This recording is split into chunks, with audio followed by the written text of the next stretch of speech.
See, when you're living back home and you go online and you see some stereotypes, it sounds like they were made up. But living abroad now, I can tell you, it's not made up. They are real. So I'm going to be sharing with you some that I had personal encounter with.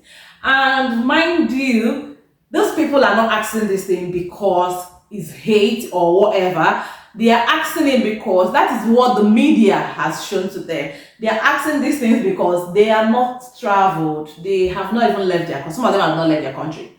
Some of them only live to France, US, or they have not crossed Africa before. So this is what they see on media that they know.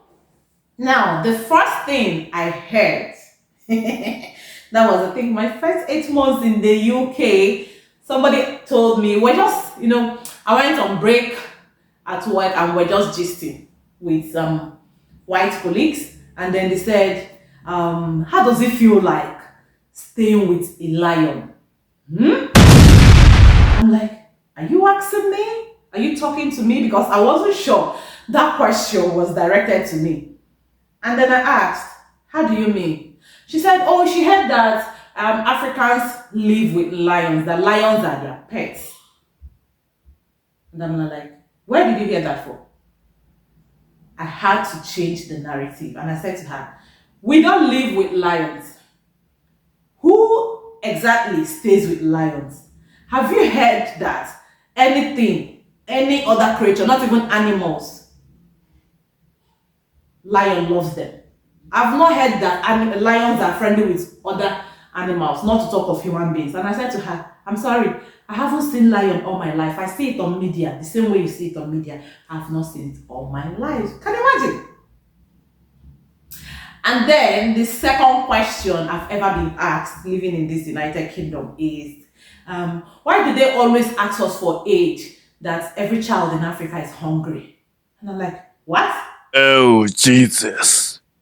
Every child in Africa is not hungry.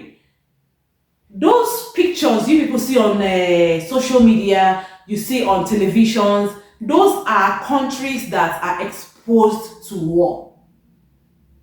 Some of them, they'll show you children in Somali, they show you children in Congo, they show you children in war zones with flies flying all over their face, and then in their head, they're like, African children are hungry. And here's the reason why some of them treat you like they picked you from the gutters when they see in their country.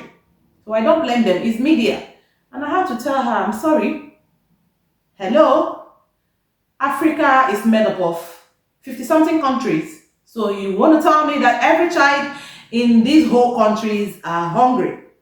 That doesn't even sound realistic. And then she said, oh, but I always see that on the news. And I said, just imagine the way Gaza is now.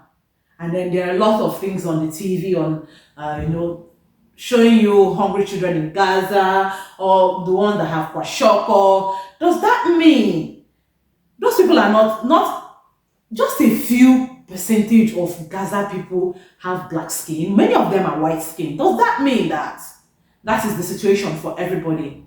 It's not. It's not. So anytime you encounter these things, try to reset their mind on it so that enlighten them, because I don't blame them. Some of them have never traveled before. So that is the second stereotype. And now, the one that hit me gaga is, I heard that Africans are uneducated. And I'm like, yeah. I did not even wait for that question to go down. And I said, I'm not going to talk about Africa. Now I'm going to talk to you, my country, Nigeria.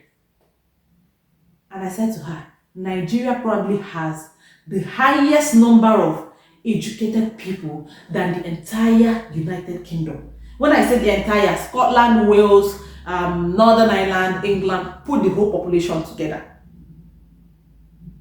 The population of graduates in Nigeria, doctorate holders in Nigeria, master's degree holders in Nigeria is more than the entire population of literates or graduates in the UK. Do you know what I find? What I find is, correct me in the comment section if I'm wrong, a lot of them, I've seen a lot of young people in this country from the age of 19, 20, 21. They don't have a university degree. In this country, a lot of them tend to come out from school, maybe pick up a care job, start living with a partner, start having kids early. Hence the reason why you see somebody in their 40s, they're already grandparents, and that is because the system is working. They have a supportive government. I mean, if you're like us that don't have a supportive government where you have to fight for, in fact, the only thing left for us to fight for is the air that we are breathing. Why do you want to venture in all of that? The main thing in your head is going to be go to school so that you will not be a failure in life. But unfortunately, in Nigeria and certain other African countries, people are graduates but they can't find a job to do. So that is a very big lie. Africans are well-read, well-traveled, well-exposed. Oh my God, that one got to me. I was like, because even in my conversation with some other people who are not Nigerians, you hardly find one of them university graduate. Because even to go to school, some of them don't want that issue of after school you have to pay back loans and stuff like that. You can't be bothered about that. So we have to correct that impression. So if you come across this video as a white person, we are very much literate. If you find 10 Nigerians on the streets, 10 Africans on the streets of the United Kingdom, 9 of them are university graduates. Now, another one was very particular to Nigeria. So I took my son somewhere and the person was like, oh, your son is so cute. Which country are you from? And then I said, Nigeria. Oh, Nigeria, the big Nigeria. I heard Nigerians are very smart, but they are scammers. They know how to rip people off their hard-earned money. And then I went, Nigeria is over 250 million people. What's the population of the UK? So, if 5 million people, or even 3 million people, for instance, this is not statistics now, are scammers, it's nowhere near the entire 250 million people. And then I said to the person, I have gotten more than 7 calls from scammers in the UK. They were not speaking Nigerian accent, core British accent. In fact, I know somebody within the first 3 or 4 months of coming to the UK, she got this useless fake message call saying that it's HMRC she was owing, and that was how they duped her £500 before she realized and involved the police. Her money was gone. So, British people, they scam you. Yeah, Americans, they scam you. Scammers are everywhere in the world. It's not only Nigerians. Yeah. In fact, the scammers that I meet in this country via the phone, they will quote your nursing number for you. They quoted my RCN number for me, my membership number,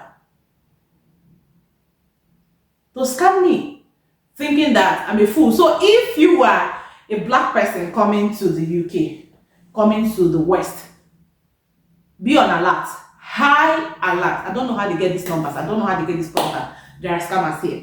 So it's not only Nigerians that are scammers. There are scammers all over the world. All over the world. It's just that for some reasons, Nigerians, I don't know. Short, I don't know. Let's get into the next one. So, the next one I heard was, Africans are so loud. And then I smiled in my mind because I know it's not Africans alone. Nigerians are so loud. I agreed. That was the only stereotype I agreed with. We are so loud. Hey, even as I'm talking to you, am I not loud? I am loud. Even when we are gisting, we are loud. When we are smiling, we are loud. So Nigerians are loud. I don't know which other African country is loud. Let me know in the comment section because I've not made that research. But this person said, oh my God, Africans are so loud. And then I laughed in my head. It's not just Africans. Nigerians are so loud. They are so loud that the loudness might be misinterpreted as aggression, fighting, quarreling, and all whatnot. But that is the way God has created everybody. Because you know the white folks, even if they want to kill you, they are so calm. In fact, they keep asking you, are you alright? It's alright. Don't worry. It's alright. Don't worry. You'll be alright. But they've got big plans for you. But if a Nigerian wants to deal with you, the tone of her voice is going to tell you. The tone of his voice is going to tell you. He's not going to hide it. Yeah. you're gonna know. So this is it, guys. What stereotypes have you experienced living abroad? Be it the UK, US, wherever, any other part of Europe. What stereotypes, what questions have people asked you being a black person living abroad? Consider subscribing to my channel. I will see you in my next video. Make sure you like. If you don't like my video, I will start crying. Please make sure you like my video. Like my video and don't make it your last time. Consider subscribing to my channel. Thank you for your support as always. See you in the next video. Bye.